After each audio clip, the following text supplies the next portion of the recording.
Good morning, student. Welcome back your accountancy class. So, student, our topic is going on accounting ratio, and the subtopic is quick ratio. So, yesterday I have given some question to you in homework. So, some students sent me a query about question number 29. तो question number 29 में बेटा हमें ये बताना था कि क्या quick ratio effect करेगा. We have given some conditions. According to condition we proved it कि क्विक रेशियो इफेक्टेड होगा या नहीं होगा. ठीक है, तो क्वेश्चन क्या था हमें, quick ratio is 1:1 and the heading is including trade payables was bill payable of rupees 3000 which was met on maturity. तो हम सबको मालूम है कि अगर हम बिल का पेमेंट कर रहे हैं तो हमारी एंट्री क्या हो जाती है, पेमेंट कर रहे हैं BP account debit to cash. यानी बीपी हमारा किससे रिलेटेड है, करंट लायबिलिटीज से, और कैश हमारा किससे रिलेटेड है, क्विक एसेट से. ठीक है, तो यानी जितना मेरे बीपी रिड्यूस हो रहे हैं, ठीक है, 3000 के अगर मेरे बीपी कम हो रहे हैं तो 3000 का ही मेरा कितना कम हो रहा है, कैश कम हो रहा है. यानी दोनों सिमल्टेनियस कम हो रहे हैं.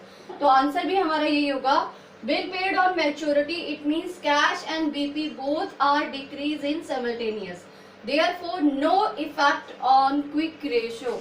तो देयर इज नो चेंज. अगर हम इसका सीधे आंसर लिखेंगे यहाँ पे तो इसका आंसर हो जाएगा नो चेंज. कुछ भी फर्क नहीं पड़ेगा अगर ये कंडीशन अप्लाई होती है. ठीक है, अब हम दूसरी कंडीशन पे आते हैं. The second condition is debentures of rupees 50,000 converted into equity shares. तो डिबेंचर्स कितने हैं, 50,000 के हैं. कन्वर्ट किस में हो रहे, इक्विटी शेयर में. तो लेकिन बेटा ये दोनों ही हमारे क्विक रेशियो के पार्ट नहीं है. ना तो डिवेंचर हमारा क्विक लायबिलिटीज करंट लायबिलिटीज में आता है और ना ही इक्विटी शेयर हमारा करंट एसेट्स में. It means there are no relation between the quick ratio to debenture and equity shares. So the answer is also same. Debentures and share capital both does not part of liquid ratio. तो ये दोनों ही किसके part नहीं है, liquid ratio के part नहीं है. Therefore will be no effect on the ratio. so इनके रेशियो पर भी कोई इफेक्ट नहीं पड़ेगा. Is it clear. तो इसका आंसर भी हमारा क्या हो जाएगा, there is no change. Book में ये आंसर गलत है, आप इसे करेक्ट कर लीजिएगा. आंसर इसका आएगा नो चेंज. ओके, चलिए now we start today the next topic, डेप्ट टू इक्विटी रेशियो. डेप्ट टू इक्विटी रेशियो बहुत इजी है. डेप्ट के बारे में हमें मालूम होना चाहिए और इक्विटी रेशियो. तो डेप्ट क्या होता है बेटा, लोन. डेप्ट क्या है, लोन. और इक्विटी रेशियो क्या है, हमारा शेयर होल्डर फंड. तो डेप्ट में हमारे पास क्या क्या आता है, हमारे पास डिबेंचर आएगा, लॉन्ग टर्म बोरोइंग आएगा. These all are the part of long term डेप्ट. ठीक है, तो today we will start the topic. देखिए क्वेश्चन नंबर 34 और 35 आप खुद करके देखेंगे. If you are having any problem you send me a query. I will again solve your query also. Okay. Debt to equity ratio. Debt to equity ratio. तो पहले तो ये debt to equity ratio part किसका है, It's a part of solvency ratio. मैंने आपको बताया था हमारे पास 3 रेशियो थे. पहला कौन सा था हमारा, पहला रेशियो हमारा कौन सा था बताइए, आपको इतना भी नहीं मालूम. पहला रेशियो था हमारा करंट रेशियो. ठीक है, तो दूसरा हमारा रेशियो कौन सा था, सॉल्वेंसी रेशियो. और तीसरा हमारा कौन सा आएगा, एक्टिविटी रेशियो. तो अब डेप्ट टू इक्विटी रेशियो किसका पार्ट है, सॉल्वेंसी रेशियो का. तो पहला क्वेश्चन हमारा जो है डेप्ट टू इक्विटी, तो फार्मूला भी बेटा बहुत इजी है. क्या हो जाएगा, डेप्ट अपॉन इक्विटी. तो इक्विटी को हम यहां पे लिख देंगे शेयर होल्डर फंड.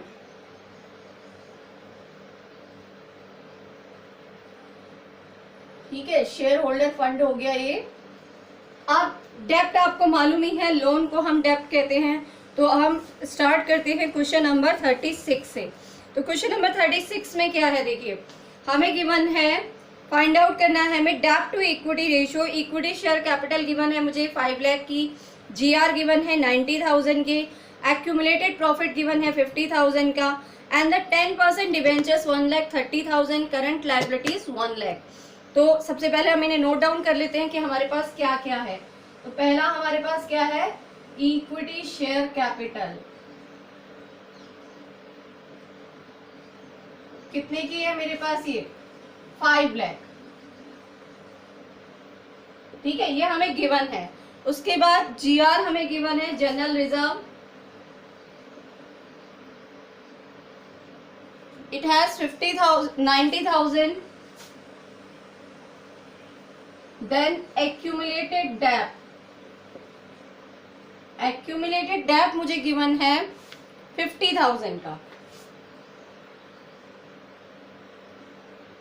तो देखो, अगर हमें आपको याद होगा कि इक्विटी शेयर होल्डर फंड में क्या क्या आता है, तो these all 3 items are related to the shareholder fund, यानी इक्विटी। तो हम क्या करेंगे, इक्विटी निकालने के लिए इन तीनों को मैं प्लस कर दूंगी। ठीक है, तो कितना आ जाएगा मेरा टोटल,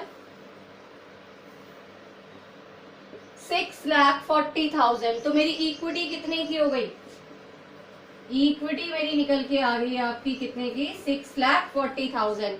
अब डेब्ट हमें क्वेश्चन में गिवन है 10% डिबेंचर, करंट लायबिलिटीज को नहीं लेंगे, सिर्फ डेब्ट कहा है, टोटल डेब्ट नहीं कहा है, ध्यान रखिएगा।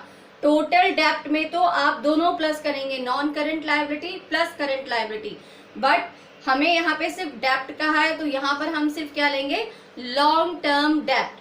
ठीक है, तो डेब्ट हमें कितने के दिए हुए हैं, डेब्ट दिए हुए हमें 10% डिवेंचर, 10% डिवेंचर। ओके, अब फार्मूला क्या था हमारा, डेब्ट अपॉन इक्विटी। 10% डिवेंचर्स की वैल्यू हमें गिवन है 1,30,000। क्लियर हो गया, 1,30,000 का हमें ये गिवन है, 6,40,000 की मेरे पास इक्विटी आ गई। अब हम इसे फार्मूले में रख लेते हैं, डेब्ट to equity ratio equal to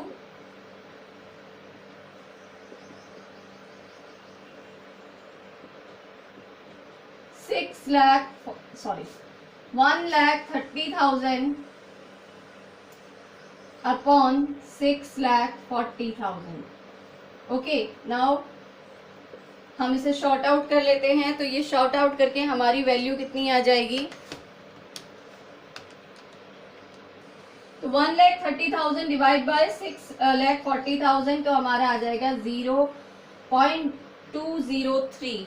ठीक है, you note down this question in your notebook, and after that we will start the next question. It's a question number 36, then we will start the question number 37.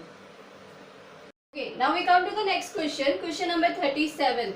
हमें given क्या क्या है, देखिए given है हमें total assets given है, total डेब्ट given है, और current liability, CL for current liabilities. तो हमें क्या निकालना है बेटा, डेब्ट। डेब्ट निकालने के लिए मैं क्या करूंगी, डेब्ट इक्वल टू हो जाएगा मेरा टोटल डेब्ट, यानी 1,80,000 माइनस 20,000, तो कितना आ गया, 1,60,000। ठीक है, 1,60,000 आ गए। अब इक्विटी हमें कितनी गिवन है, इक्विटी हमें पता ही नहीं, लेकिन आपको ये तो पता है ना कि टोटल एसेट्स हमें, मैंने आपको एक फार्मूला लिखवाया था, TA इक्वल टू क्या होता है, कैपिटल प्लस लायबिलिटीज। ये याद है आप सबको, याद होगा, आई होप सो आपको लर्न होगा। तो टोटल एसेट्स कितनी दी है मुझे, 2,60,000 की। ठीक है, कैपिटल मुझे मालूम नहीं है, यानी इक्विटी मुझे नहीं मालूम है, हमने x एज्यूम कर लिया इसे। ठीक है, ये क्वेश्चन मार्क दिया मैंने, x एज्यूम कर लिया। लायबिलिटीज हमें मालूम है, लायबिलिटीज हमारे पास कितने की हैं, 1,80,000 की।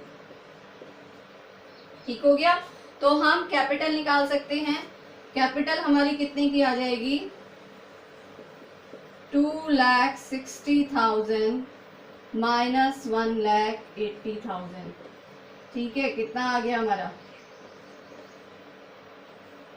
80,000, यानी कैपिटल हमारी, इक्विटी हमारी कितने की आ गई, 80,000 की। ठीक है, अब हमें फॉर्मूले में रखना है, डेप्ट हमारे पास निकले हुए हैं, इक्विटी हमारे पास निकली हुई है, तो निकाल सकते हैं हम वेरी इजीली। तो लिख लीजिए इधर, डेप्ट टू इक्विटी रेशियो कितना हो जाएगा, डेप्ट हो गए हमारे 1,60,000 के और इक्विटी हो गई हमारी 80,000 की। ठीक है,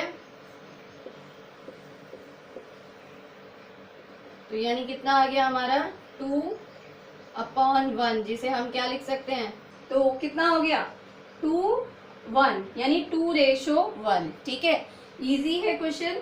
बस आपको मैंने क्या कहा, आपको वही फॉर्मेट फॉलो करने हैं जो हम बैलेंस शीट में करते आए हैं। ठीक है, तो this question you note down in your notebook also. Now question number 38, ये मैं आपको सिर्फ समझा रही हूँ, क्वेश्चन आप खुद करके देखेंगे। ठीक है, firstly you try to yourself. Question में हमें दे रखी है इक्विटी दे रखी है, 9% प्रेफरेंस शेयर कैपिटल दे रखे हैं, जनरल रिजर्व दे रखा है and balance in statement of profit and loss दे रखा है। तो बेटा ये सारी चीजें हमारी किसकी पार्ट है, शेयर होल्डर फंड का पार्ट है। तो हम इन चारों को प्लस कर लेंगे, 1,50,000, 45,000 एंड 20,000 सबको प्लस कर देंगे तो हमारी क्या बन जाएगी, इक्विटी। उसके बाद 10% के मुझे डिबेंचर दे रखे हैं, तो डिबेंचर ही मेरे क्या है, डेप्ट है। ठीक है, अब आपके पास डिबेंचर आ गए, डिबेंचर की वैल्यू आपकी 75,000 है। ऊपर मैंने आपको बताया उन सारे आइटम्स को आप प्लस कर लेंगे, डिवाइड कर देंगे, तो आपका आंसर आ जाएगा डेप्ट टू इक्विटी रेशियो। तो question number 38, 39, 40 okay, and question number 35 and question number 34 also you do in homework. मैं यहाँ पे लिख भी दे रही हूँ और आपको सेंड भी कर दूंगी कि these are your homework question. Question number 34, 35,